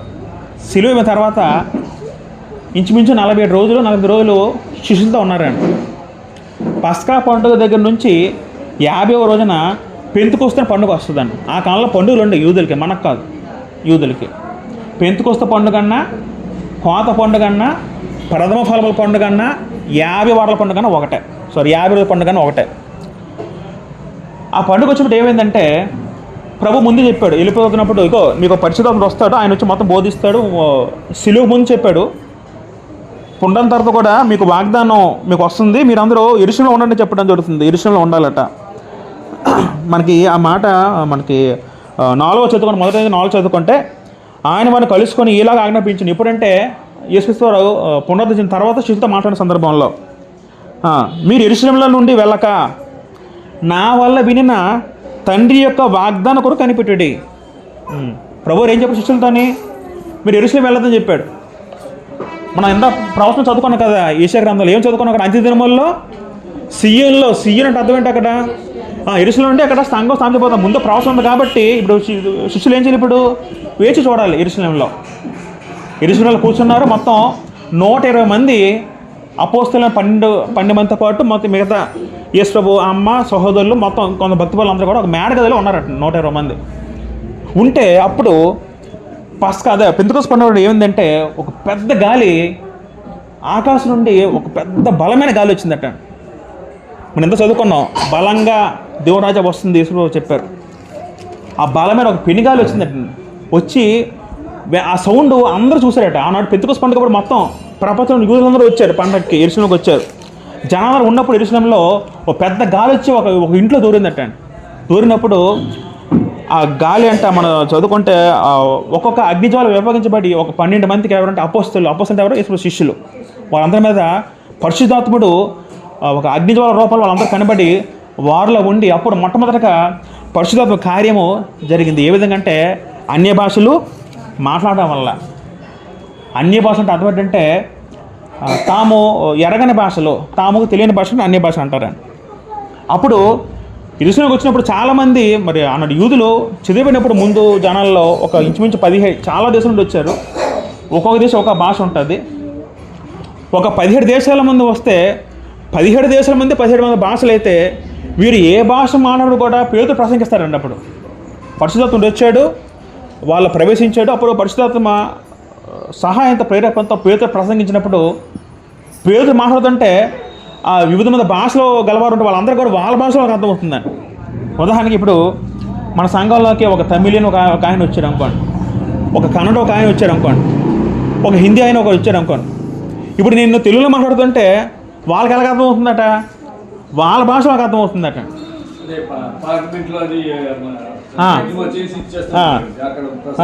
ఇక్కడ ప్రసంగం అంటే తజ్మా ఇక్కడ మనం మాట్లాడుతుంటే రైట్గా వాళ్ళకి వాళ్ళ భాష వాళ్ళకి చెవులు కనపడుతుందట.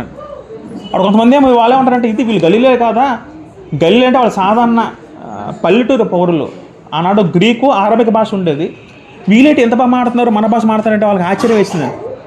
ఆశ్చర్యం వేసి అప్పుడు ఆ ప్రసంగం విని అది ఆ విధంగా సంఘము స్థాపించబడింది. పేతురు ప్రసంగంతో వాళ్ళందరూ మారు మనసు పొంది మేము ఏం చేయాలి అన్నప్పుడు వాళ్ళ మనసులో హృదయం నొచ్చుకున్నప్పుడు పేతురు గారు ఏం చెప్పారంటే, మీరు మారు మనసు పొంది మీరు పాపక్షమ నిమిత్తం మీరు అందరూ ఏం పొందాలట? బాప్తిసం పొందారు అన్నప్పుడు వాళ్ళందరూ కూడా ఇంచుమించు 3,000 మంది బాప్తిసం పొందారు. ఎంతమంది? 3,000 మంది. అలా 3,000 మందితో సంఘము ప్రారంభించబడింది. ఎక్కడ ప్రారంభించబడింది? యెరూషలేములో ప్రారంభించబడింది. యెరూషలేము పట్టణంలో సంఘం ప్రారంభించబడింది.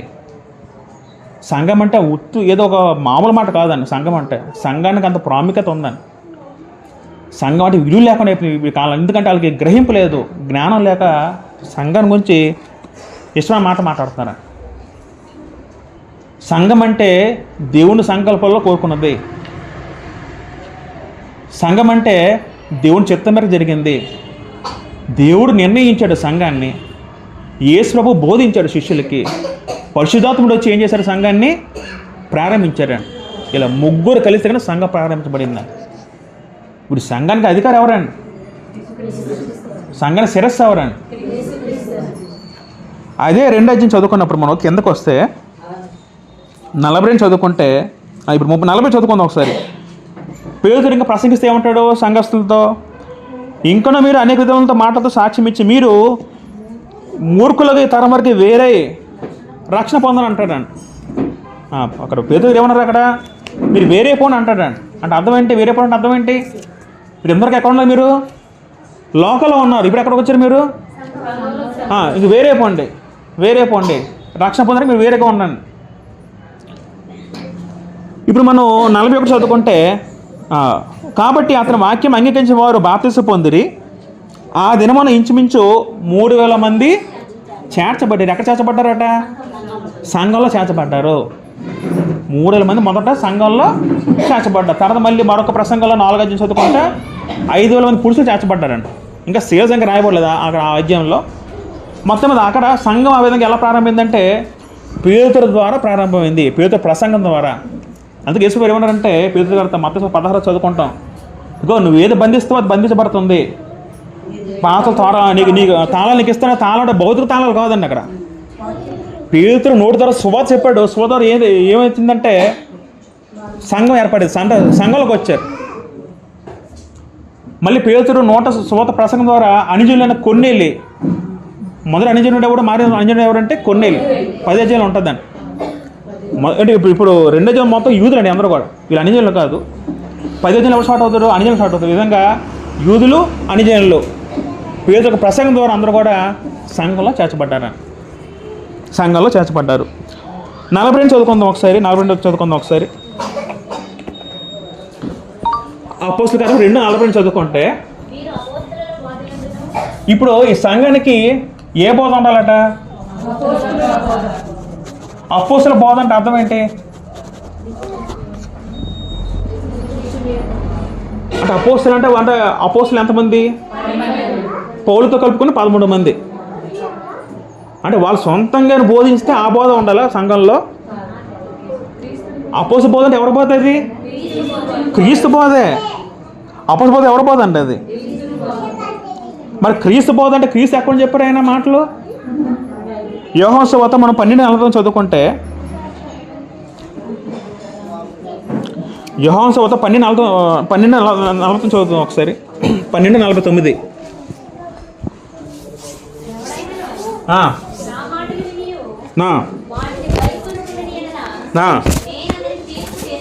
నేను తీర్పు తీర్చను.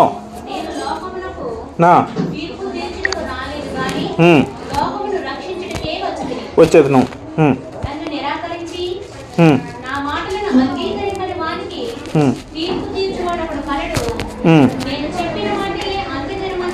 అమ్మ 12:49 చదువుతున్నాం ఒకసారి. 49 ఏలయనగా నా అందరూ నేనే మాట్లాడటం లేదు, నేను ఏమనవలెనో ఏమి మాట్లాడవలెనో దానిని గూర్చి నన్ను పంపిన తండ్రి నాకు. ఇప్పుడు యేసు మాట్లాడేది ఎవరు మాట్లాడవన్నీ కూడా? ఎవరు మాట్లాడినవన్నీ కూడా తండ్రి మాటలు. తండ్రి ఏవైతే పరలోకం చెప్పాడో, నాయన కుమారుడు యేసు నువ్వు వీళ్ళు బోధించు. తండ్రి ఏవైతే ఆజ్ఞించిన ఆ మాటలను ఎవరికి బోధించారో భూమి మీద వచ్చి యేసువారు బోధించారని. ఇప్పుడు యేసుతో ఎవరు వచ్చారు? పరిశుద్ధాత్ముడు వచ్చాడు. పరిశుద్ధాత్ముడు కూడా ఎవరి మాటలు బోధించారు? పరిశుద్ధాత్ముడు కూడా యేసు మాటలు బోధించారు కదండి. ఇప్పుడు యోహాను సువార్త 16 అధ్యాయము 13-14 చదువుకుంటే, యోహాను సువార్త 16 అధ్యాయము 13-14 మొదట చూడండి. ఇక్కడ తండ్రి అని రాస్తాను. మొదట తండ్రి మాటలన్నీ ప్రభువు యేసుక్రీస్తు భూమి మీద చెప్పడం జరిగింది. తర్వాత క్రీస్తు అయిన తర్వాత ఏం జరిగిందంటే క్రీస్తు మాటలన్నీ కూడా పరిశుద్ధాత్ముడు వచ్చి బోధించడం జరిగింది. యోహాను సువార్త 16 అధ్యాయము 13 చదువుకుంటే, అయితే ఆయన ఎవరంటే పరిశుద్ధాత్ముడు, అనగా సత్యస్వరూపమైన ఆత్మ వచ్చినప్పుడు మిమ్మల్ని సర్వశక్తులు నడిపించును. ఆయన తనంట తానే ఏమీయూ బోధింపక. వీడు పరిశుద్ధాత్ముడు కూడా ఏ బోధించారట? తన సొంతంగా బోధించిన పరిశుద్ధాత్ముడు ఏమైనా? పరిశుద్ధాత్ముడు కూడా సొంతంగా బోధించాడండి. యేసువారు ఏమన్నారు? నాదనే చెప్పట్లేదు, నా తండ్రి చెప్పారు అన్నారు. ఇప్పుడు పరిశుద్ధాత్ముడు ఏమన్నాడు? తనందరూ దాన్ని బోధింపక ఏమన్నారు? చదువుకుంటే వేటిని వినునో ఎక్కడ ఉన్నట్టు మాట్లాడిన కూడా యేసుక్రీస్తు మాటలు విన్న పరిశుద్ధాత్ముడు ఆ మాటలు తిరిగి భూమి మీదకి చెప్పాడండి. కింద మనం చదువుకుంటే 15 చదువుకుందాం, 14 చదువుదాం. యోహాను సువార్త 16-14 చదువుకుంటే, ఆయన నా వాటిలోనే తీసుకొని మీకు తెలియజేయను కనుక నన్ను మహిమపరచును. ఈ మాట యేసుక్రీస్తు అన్నారా? పరిశుద్ధాత్మ పని ఏంటంటే క్రీస్తు మాటలన్నీ తీసుకొని క్రీస్తుని మహింపరచాలి. ఇది పరిశుద్ధాత్ముడి మాటలు. ఇప్పుడు పరిశుద్ధాత్ముడు ఏం చేశారంటే, పరిశుద్ధాత్మ ప్రేరేపణ ద్వారా అపోస్తలులు వాళ్ళు ఈ పత్రికలన్నీ రాసి మన చేతికి ఏమి ఇచ్చారు? ఇప్పుడు సంపూర్ణమైన బైబిల్ మన చేతికి ఇచ్చారు. అదే అపోస్తల బోధగా పిలవబడింది. అపోస్తల బోధ అంటే ఇదేండి, ఇది అపోస్తల బోధ. అపోస్తల బోధ ఎవరి బోధ? ఇది దేవుని బోధ అండి. అసలు క్రీస్తు బోధ. దీన్ని దేవుని బోధ అన్నారు, క్రీస్తు బోధ అన్నారు. ఇది అపోస్తల బోధ. అపోస్తల బోధ అంటే సొంతంగా వాళ్ళు చెప్పిన బోధ అయితే కాదని, క్రీస్తు బోధని అపోస్తల బోధగా చెప్పడం జరిగిందని. ఇప్పుడు మొదటి కొరింథీ 11 చదువుకుంటే పౌలు గారు ఏమంటారు? నేను మీకు అప్పగించడాన్ని ప్రభువులో పొందారు అంటారు. ప్రభువులో పొందిన అర్థం ఏంటి? ప్రభు నాకు ఏం చెప్పాడు అది మీకు చెప్పి అంట తప్ప సొంతంగా చెప్పడం అలా చెప్తున్నా చెప్పలే పౌలు గారు. అపోస్తల బోధ. ఇప్పుడు సంఘంలో ఏ బోధ ఉండాలి? ఇప్పుడు క్రీస్తు బోధ ఉండాలండి. సంఘంలో ఎవరి బోధ ఉండాలండి? క్రీస్తు బోధ ఉండాలి, అపోస్తల బోధ ఉండాలండి. రెండో యోహాను పత్రిక రెండు యోహాను పత్రిక 2 యోహాను పత్రిక 1:9 చదువుకుంటే, క్రీస్తు బోధ యందు నిలిచి ఉండక దానిని విడిచి ముందుకు పో ప్రతివాడు దేవుణ్ణి అంగీకరింపిన వాడు, ఆ బోధ యందు నిలిచి ఉండేవాడు తండ్రిని కుమారుణ్ణి అంగీకరించేవాడు. అక్కడ ఏ బోధ చెప్పారు? అక్కడ క్రీస్తు బోధ. క్రీస్తు బోధ అపోస్తల బోధ ఒకటే. అంటే అర్థం ఏంటి? క్రీస్తు బోధలో ఎవరైతే నిల్చుంటారో వాళ్ళే దేవుడు అంగీకరించినట్టు దేవుని వాక్యం సెలవిస్తుంది. ఆ బోధ మనం ఎలా ఉండాలంటే, మనం నిలిచి ఉండాలంటే అర్థం అన్న. మరో మాట చదువుదాం. దశలోనికలు 2వ పత్రిక 3:3 చదువుకుంటే, దశలోనికలు 2వ పత్రిక 3:3 చదువుకుంటే, సహోదరులారా మా వల్ల పొందిన బోధ ప్రకారము కాక అక్రమంగా నడుచుకున్న ప్రతి సహోదరుని యొద్దకు తొలగిపోవాలని మన ప్రభువు యేసుక్రీస్తు ఆజ్ఞాపించున్నాం అంటాడు. ప్రభువారు కఠిన మాట ఏం చెప్పాడంటే, ఇగో మేము బోధ ప్రకటించాం, మా బోధ కాకుండా మరొక బోధ మీరు వింటే మట్టుకో మీరు అది మంచిది కాదు, అలా వినదని ఆజ్ఞాపించడం జరుగుతుందని. కాబట్టి సంఘంలో ఎవరి బోధ ఉండాలండి? క్రీస్తు బోధ అని అపోస్తల బోధ అని ఒకటే. ఈ సంఘానికి శిరస్సు ఎవరు? క్రీస్తు. ఇప్పుడు క్రీస్తు మన రాజుగా ఉన్నాడండి. ఆయన మన రాజు, మన ప్రభు సంఘంలో. ఇప్పుడు కాబట్టి మనకి హెచ్చరిక ఉంది. ఏంటి హెచ్చరిక అంటే, మీరు బోధలో ఉండండి, బోధ మీరు మారకూడదు. బోధ మారితే వాళ్ళు దేవుడి నుంచి సంఘాల నుంచి విరిగి గ్రంథం స్పష్టంగా చెప్తుందని.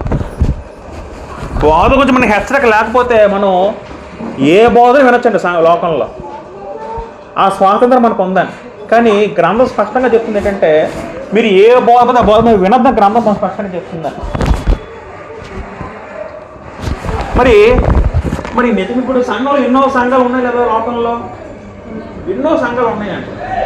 అసలు సంఘం స్థాపించింది ఎవరు? సంఘానికి స్థాపకుడు ఎవరు?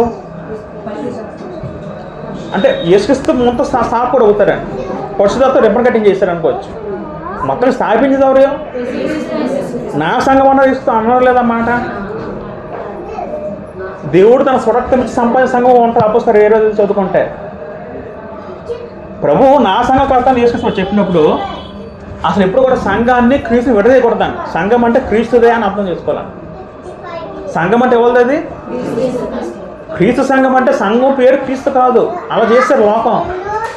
అంటే ఎన్నో సంఘాలు ఉన్నాయి కదా, ఏదో సంఘం అనుకుంటారు. అలా కాదండి. సంఘం అంటే సంఘం క్రీస్తుది. అంటే సంఘం దాన్ని విడదీయకూడదు.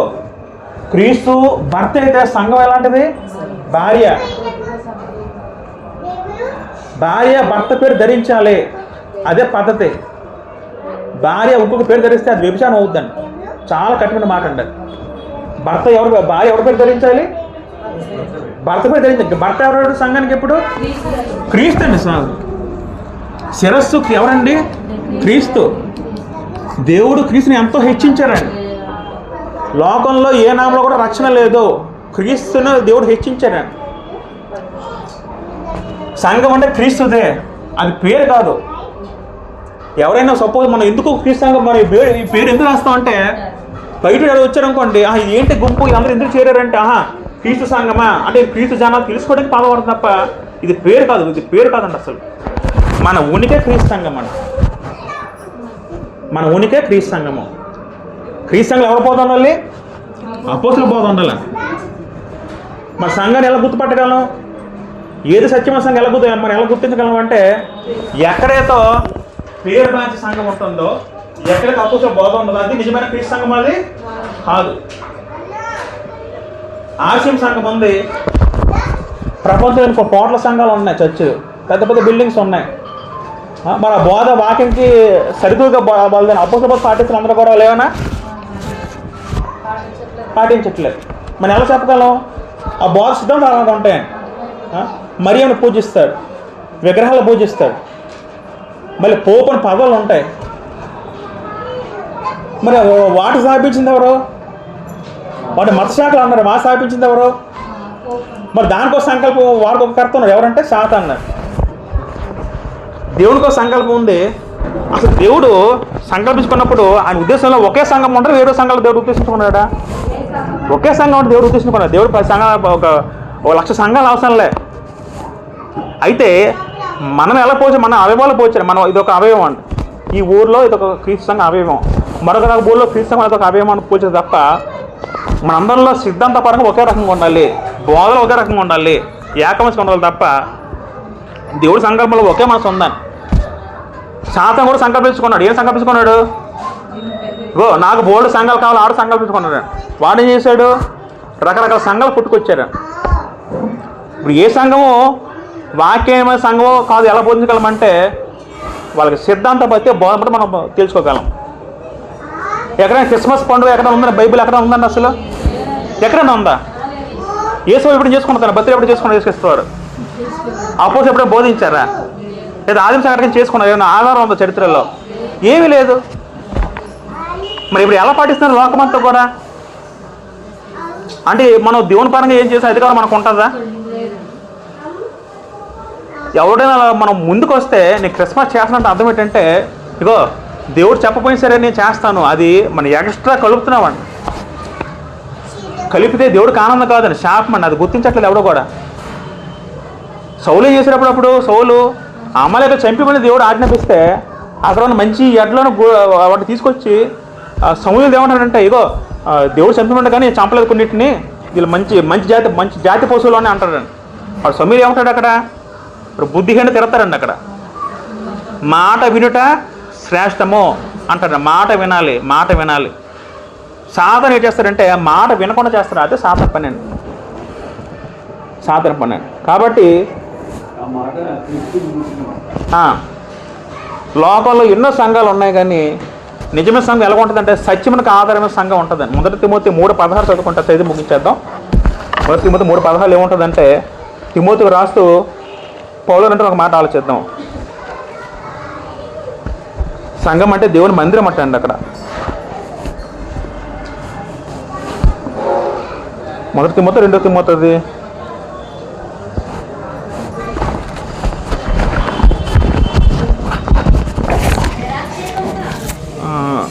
అది ఒకసారి చదవండి ఒకసారి. అది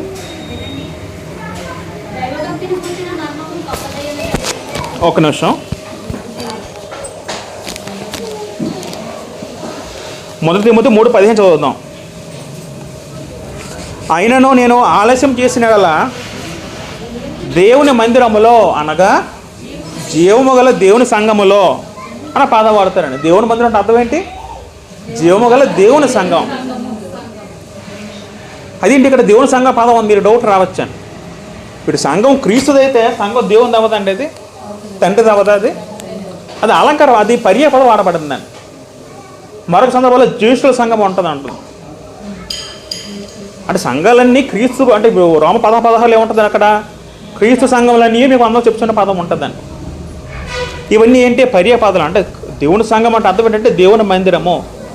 ఆ సంఘం ఎలా ఉండాలట? ఆ సంఘము కిందకు వస్తే సత్యమునకు స్తంభమును ఆధారమే ఉన్నది. అంటే అర్థం ఏంటి? సంఘం ఎలా ఉండాలండి? సత్యానికి స్తంభమే ఉండాలండి. సత్యం అంటే అర్థం ఏంటండి? వాక్యమే సత్యము. వాక్య ప్రకారము సంఘం ఉంటే అది నిజమైన దేవుని సంఘం, క్రీస్తు సంఘం అని. వాక్య ప్రకారం సంఘం లేకపోతే అది క్రీస్తు సంఘమో కాదని. మనం చెప్పుకున్న సంఘం కాదండి అది. మనం చెప్పిన మాట, మన వ్యవహారం అంతా కూడా దేని బేసే ఉండాలి? వాక్యాన్ని సరిసమానంగా ఉండాలండి. వాక్యం సరిసమం లేకపోతే అది నిజమైన క్రీస్తు సంఘం అయితే కాదు. కాబట్టి వీళ్ళరా ఎంతో మనం ఏం నేర్చుకున్నామంటే సంఘం గురించి మా ప్రాముఖ్యతను నేర్చుకున్నాం. సంఘం అంటే అది చిన్న విషయం కాదని. సంఘం అంటే దేవుడు ఎప్పుడో సంకల్పించుకున్నాడు నాకు సంఘం కావాలని. అనాథలో దేవుడు ఏర్పరచుకున్నాడు. అది క్రీస్తు ప్రభు ద్వారా నెరవేర్చారండి. ఆఖరికి సంకల్పం క్రీస్తు ద్వారా నెరవేర్చబడింది. ఈ సంఘంలో రావడం అందరూ ప్రతి ఒక్కటి అంటే ఎలా ప్రవేశించాలంటే మారు మనసు ద్వారా ప్రవేశించాలండి. సంఘంలోకి మారు మనసు ద్వారా ప్రవేశించాలి. నాకు ఒక సజెషన్ ఏంటంటే పెళ్లి కాని స్త్రీలకి లేదా పురుషులకి, మీరు భవిష్యత్తులో పెళ్లి చేసుకుంటే క్రీస్తు సంఘము వాళ్ళ యొక్క బిడ్డలను మీరు వివాహం ఇవ్వండి. మీరు భౌతికంగా లేదండి వాళ్ళు మత్స్యాక అంటే పర్లేదండి, మంచి ఉద్యోగం ఉంది, ఆస్తులు ఉన్నప్పటికీ దయచేసి ఇవ్వద్దండి. నా సజెషన్ అయితే అదే.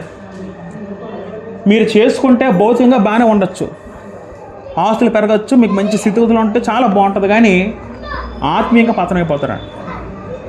ఆత్మీయంగా పతనమైపోతారు. మీరు తిట్టుకోండి కానీ పెళ్లి చేసుకోపోయిన పర్లేదని మీరు ఏమంటారు అనుకోండి. కానీ పెళ్లి చేసుకోపోయిన పర్లేదు, కానీ పెళ్లి చేసుకుని మత్స్యాక ఇచ్చుకోమట్టుకో మీరు ఖచ్చితంగా నాశనం అయిపోతారండి. ఎందుకంటే బోధ మనకి హెచ్చరిస్తుంది. ఒక క్రైస్తవుడు, క్రీస్తు సంఘ సభ్యుడు క్రీస్తు సంఘ మారు మనసు పొందిన క్రీస్తు సంఘ సభ్యురాలను చేసుకోవాలండి. మరి మారు మనసు ఉంటే మానసు లేక క్రీస్తు సంఘం పనికిరాదండి. ఒక క్రైస్తవుడు, పెళ్ళికైన క్రైస్తవుడు మారు మనసు పొంది భక్తిగా ఉన్న క్రైస్తవులను చేసుకోవాలి. ఒక క్రైస్తవురాలు మారు మనసు పొందిన భక్తి బల్ల క్రైస్తవుని పెళ్లి చేసుకోవాలండి. ఒక క్రైస్తవుడు అన్యులు చేసుకోకూడదు. ఒక క్రైస్తవుడు డినామినేషన్ సంఘాలు చేసుకోకూడదండి. ఏమవుద్దండి? ఏమైందంటే గ్రంథం చెప్తుంది బోధ వల్ల అని మీ ఆత్మజీవితం వెనక్కి వెళ్ళిపోతుంది. దేవుడు అంగీకరించండి దాన్ని. నిజంగా దేవుడు మాట వినకపోతే దేవుడు చాలా కోపం వచ్చేస్తుందండి. చాలా కోపం అండి. మనం అంత తీక్షణంగా ఆలోచించమండి. అహరోను కుమారులేమో ఒక అగ్ని తెమ్మని చెప్తే వాళ్ళు ఏం చేశారు? వేరొక అగ్ని తెచ్చారండి. అది పెద్ద ఇష్యూ. అది ఏమన్నా అదే మనం ఎలా ఆలోచిస్తాం? అదే పెద్ద ఇష్యూ అండి అది ఏమన్నా.